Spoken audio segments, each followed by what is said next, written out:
know you, John Locke. You don't know me at all. Episode 313 answers the defining mystery, I guess, of who John Locke is, why he was in the wheelchair. I was excited to find out how was he injured, because, I mean, the fact was he was in a wheelchair, now he's not. What did you do? John. Hopefully nobody would have suspected that his father pushed him out the window of an 8-story building. What's her number? You okay? We're shooting Locke's fall. Our first shot was Kevin Ty bum rushes Terry O'Quinn, and they disappear behind a beam. But then, as they come out on the other side, it's no longer Terry O'Quinn, it's actually a stunt double on stage. Tom, our stuntman, is going to run backwards towards the window. Just before he hits, Mike Sua is going to blow out the window, and we will do this. Action!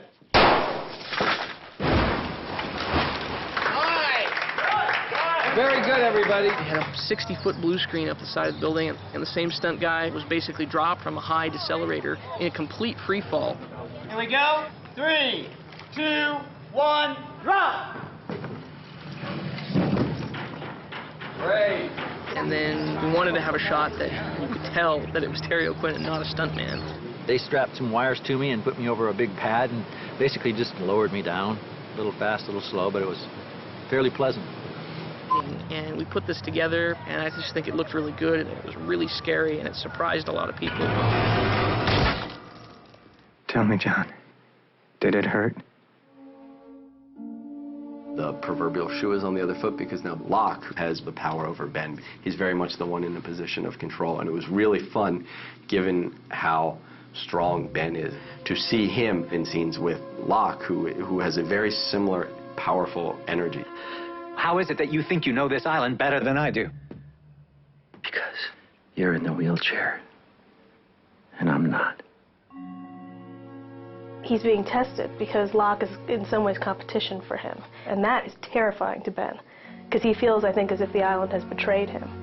As far as Ben's concerned, I don't think Locke's looking at him as a bad guy or a good guy. He's an adversary. Like everything else, I think Locke wants answers. I can tell you where Jack is. I'm looking for the submarine. We finally get to build our sub. Because it's styrofoam, it will float. It's sort of like a giant surfboard. It'll have a steel frame inside, so it'll stay relatively strong. But the styrofoam's pretty tough. A little paint, a little lighting, some atmospheric smoke, I think we should be able to sell it. This is painted and so on to make it look like the top side of a submarine. The actual interior is a different location on a real World War II submarine at Pearl Harbor.